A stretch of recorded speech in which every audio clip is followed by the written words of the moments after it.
Hey guys, welcome back to another YouTube video. Now in today's video, guys, I am going to be doing a review for the last movie I had planned for this month, which is Cocaine Bear. I apologize for being a little bit late on this one. I'm trying a different setup here, so that hopefully I can have some better audio quality. And I'm also going to be trying something different when it's like dark out or whatever, and I have to have the lights turned on.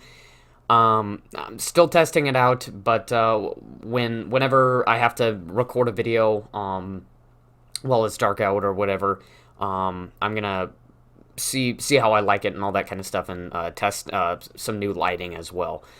But yeah, this is the sixth movie that I'm reviewing for a 2023 release already. I'm off to a really good start this year. And going into next month, since this is the last movie that I will be reviewing for this month, going into next month, the first movie that I have planned for watching, and I am guaranteed going to be watching. There's a few other movies that are on my mind in March. Not really sure if I'm going to watch them yet, but for sure, Scream 6.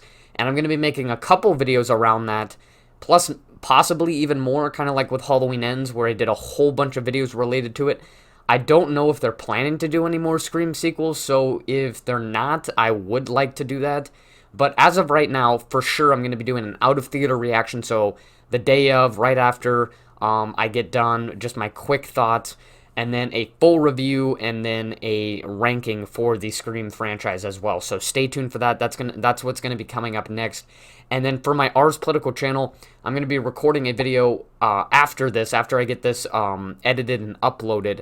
And so shortly after this video is uploaded, there should be a video over there for you guys. I know I've left you guys hanging for a little while, but trust me, I am trying. I'm always thinking of video ideas for Ars Political. So other than that, getting straight on to this review, there's actually a little bit more to dive into with Cocaine Bear than I initially thought.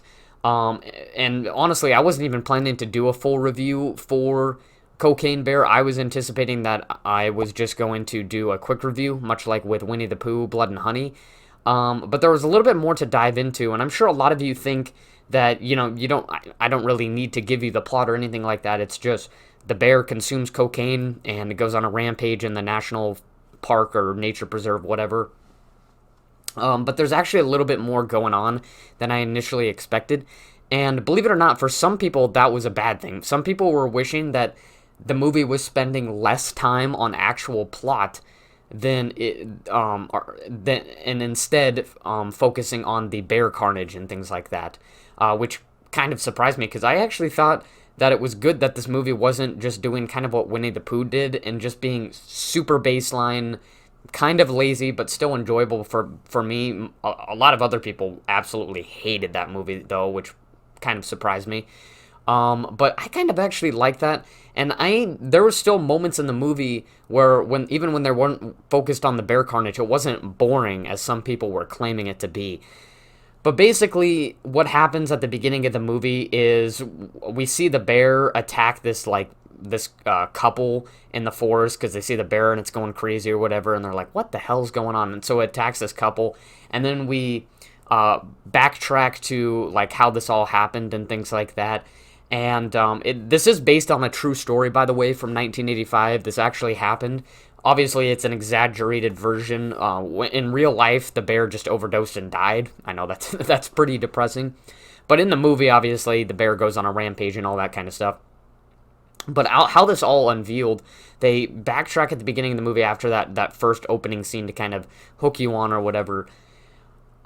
This drug dealer is planning to meet up with his buyers at this nature preserve or whatever. I can't remember what it was. But, where people go, they look at, nature and all that kind of stuff, and there's a park ranger and all that kind of stuff. But that's where they're planning up to meet for this drug deal. And so he's like airdropping these brick-sized packages of cocaine, and obviously the bear gets a hold of the cocaine. A bunch of people start finding this cocaine and stuff, and so it kind of causes all this chaos, not just with the bear, but with other people. And so you got these two kids who wander off. They skip school, they wander off into the forest, and they find a pack of cocaine, and they actually end up trying it in the movie for whatever reason. But then one of the girls gets lost or whatever, presumably gets taken by the bear, and so the mom who finds out that her daughter is gone. She's looking for her daughter throughout the movie. And then the actual drug dealer himself comes in later into the movie. You got a detective who's finding these packages in the nature preserve, so he's trying to figure out who's doing this. Then you got these two other guys. One of the guys is actually Ice Cube's son, who's playing this character. They come into the nature preserve for whatever, I can't remember. But I know that the Ice Cube's son goes into the bathroom at one point, and then the buyers, who are like these younger kids, attack him for whatever reason. And then, obviously, he takes them down really, really easily. And he finds like one of the packs of cocaine near the kid, so he suspects that, you know, he's a part of this drug deal or whatever. So he's like, where's the cocaine? Where's all, you know, where it is? And so he's holding him hostage throughout the movie. Then you got, you know, stuff going on with the park ranger and her manager who owns the park or whatever, and he's pretty funny as well. So there's actually a lot of different kind of subplots going on that eventually all come together in the end, and it makes for actually a pretty satisfying ending. I was not expecting the ending to go as it did, but it was actually pretty satisfying, and I liked how everything just kind of came together. So I really liked how this movie was formatted, and some people didn't like that. They wished that there was more time spent on the actual bear carnage itself, but that didn't bother me so much. It was kind of an unexpected bonus of how it was laid out, how it all just came together at the end like that. Really, really did surprise me. So overall, I really liked the humor. I thought it was really good, especially between the park ranger and the park owner. I'm pretty sure the park owner, or whatever he was, I'm pretty sure he was one of the guys who played in Modern Families, and he was pretty funny in this movie. The gore was not off screen very often. It was like front and center, so the gore was pretty good. So there was some pretty good bear carnage when you did get it. And honestly, for a runtime of an hour and a half, it didn't really feel like an hour and a half. It actually felt like longer. And so I didn't feel like a whole lot of this movie was being consumed like a lot of other people thought by focusing on the actual plot. So overall, I really enjoyed the format of this movie. The humor was good, the gore was good, and yeah, I didn't really have any negatives to say about this movie, any mixed thoughts or anything like that. So overall, on Rotten Tomatoes, I gave this movie a 4 out of 5 stars. But because this movie surprised me and it was better than I honestly thought it would be, because I'm sure most people, they were going into this and they're just gonna say that this movie's gonna deliver probably exactly what I expected it to. And for some people, that wasn't how it was, so they were a little bit disappointed. But for me, I actually liked that it surprised me. And so I'm going to be giving it an 8.5 as opposed to an 8 out of 10, just because it surprised me a little bit with the format and how everything came together at the end. So I really, really enjoyed it. So if you want to see some cocaine bear carnage, go out, watch this movie. You'll have a good time.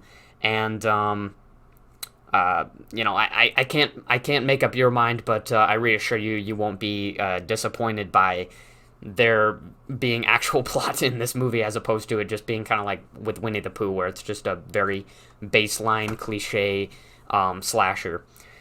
That's going to be it for the video, though. So wrapping things up here, obviously, next video, or the next set of videos is going to be centered around Scream 6. I know you guys are excited for that, so stay tuned. And if you're subscribed to the Ars Political video, our channel, shortly after this video is uploaded, there should be a video out for you guys. So that is going to be it. Like and subscribe, guys, and I will see you next time.